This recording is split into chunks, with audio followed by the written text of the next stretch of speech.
নমস্কার প্রিয় দর্শক বন্ধু, আমি আচার্য শ্রী সুদীপ ভট্টাচার্য এবং আপনারা দেখছেন আমার ইউটিউব চ্যানেল জ্যোতিষ কথা। আজকে একটি ভিন্ন বিষয় নিয়ে আলোচনা করতে চলেছি, সেটি হচ্ছে লটারি ভাগ্য। এবং এই লটারি ভাগ্যের মধ্যে কাদের কাদের ভাগ্য অত্যন্ত সুপ্রসন্ন লটারির দিক থেকে, সেটাও আজকে আলোচনা করতে চলেছি। এবং একই সাথে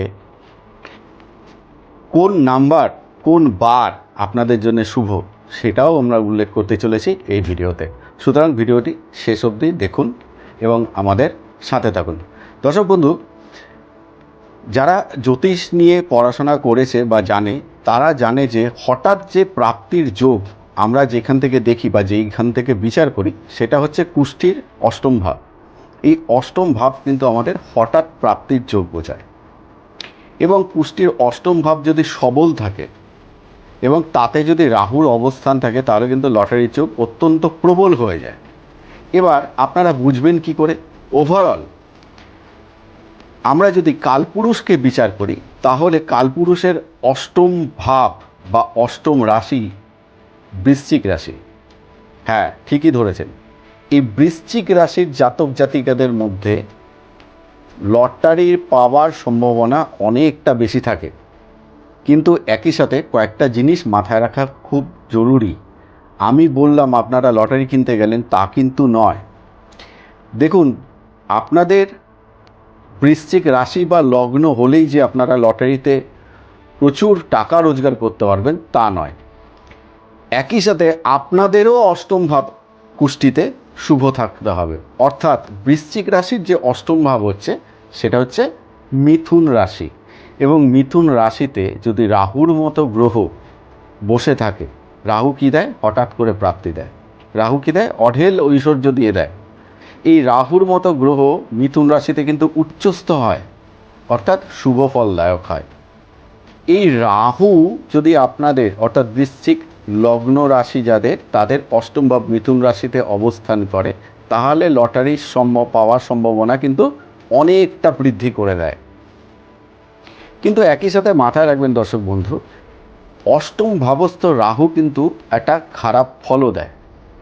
আপনারা দেখেছেন হয়তো, অনেকেই লটারি পেয়েছে। লটারি পাওয়ার পর সেই টাকাটা কিন্তু রাখতে পারেনি। কারণ হচ্ছে এই অষ্টমস্ত রাহুর যে পূর্ণ দৃষ্টি, সেটা আপনাদের সঞ্চিত ধনভাবের উপর থাকে, অর্থাৎ দ্বিতীয়ভাবে এবং ব্যয়ভাবে, যেখান থেকে হঠাৎ করে ব্যয় শুরু হয়ে যায় বা আননেসেসারি খরচাটা শুরু হয়ে যায়। এই কারণে বহু মানুষ আছে যারা লটারির টাকা ধরে রাখতে পারেন না।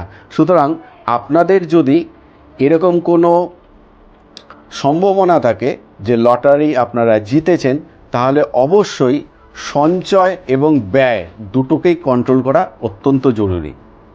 দর্শক বন্ধু, এবার আসি কোন বার এই বৃশ্চিক রাশি লগ্নের জাতকদের জন্য লটারির জন্য শুভ। সেটা অত্যন্ত শুভ বার হচ্ছে মঙ্গলবার।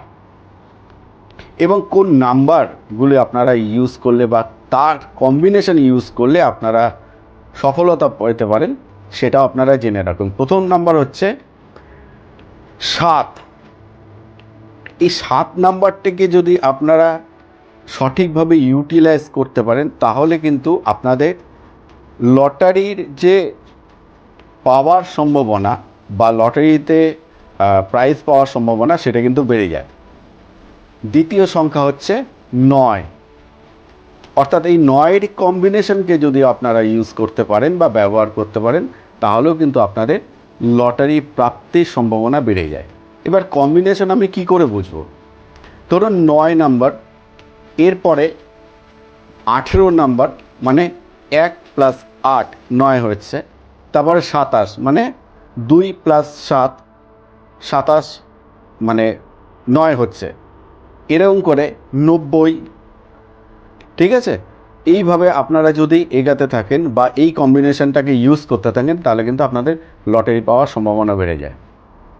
এর পরের যে সংখ্যাটি রয়েছে উচ্চস্থ রাহুর জাতক জাতিকাদের জন্য নাম্বার 4, 4 নাম্বার। এই 4 নাম্বারের কম্বিনেশনকে যদি আপনারা ইউজ করতে পারেন, তাহলে আপনাদের কিন্তু এই সম্ভাবনাটি, মানে লটারি পাওয়ার সম্ভাবনাটি অত্যন্তভাবে বৃদ্ধি পায়। যেমন 4, 13, এইভাবে যদি আপনারা এগাতে থাকেন। তারপর 22 অথবা আপনাদের ধরলাম 202 অথবা 499, এইভাবে যদি আপনারা এই কম্বিনেশনগুলোকে ইউজ করতে থাকেন তাহলে কিন্তু লটারি পাওয়ার সম্ভাবনাটা অনেকটা বেড়ে যায়। তবে একটা কথা আমি স্পষ্টত এখানে বলে দিতে চাই দর্শক বন্ধু, আমি কিন্তু এখানে কাউকে মোটিভেট করছি না যে আপনারা লটারি কাটুন, কিন্তু অধিকাংশ ক্ষেত্রে এটা জ্যোতিষীয় বিচার হিসাবে আমরা আমাদের মধ্যে এটা প্রচলিত রয়েছে যে বিভিন্ন রাশি বা লগ্নের জাতক জাতিকাদের জন্যে কিভাবে লটারি বা হঠাৎ প্রাপ্তিযোগ আমরা গণনা করতে পারি।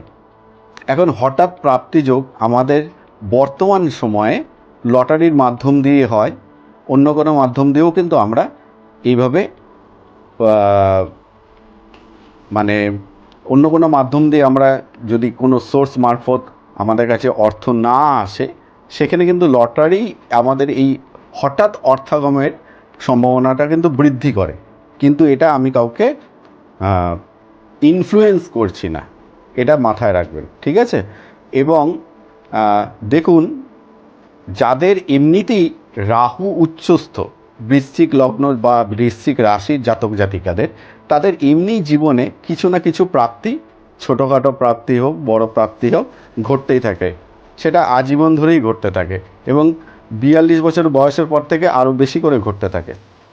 সুতরাং ভিডিওটিকে আপনারা বিবেচনাধীনভাবে নেবেন এবং আমি কামনা করি সবাই, আমার সমস্ত দর্শক বন্ধুদের, যে আপনারা সবাই সুস্থ থাকুন, ভালো থাকুন, আগামী দিনগুলো আপনাদের অত্যন্ত ভালো হোক এবং ঈশ্বর আপনাদের সমস্ত মনস্কামনা পূরণ করুন। এখানেই আমি আমার ভিডিও শেষ করছি। সবাই ভালো থাকবেন। নমস্কার।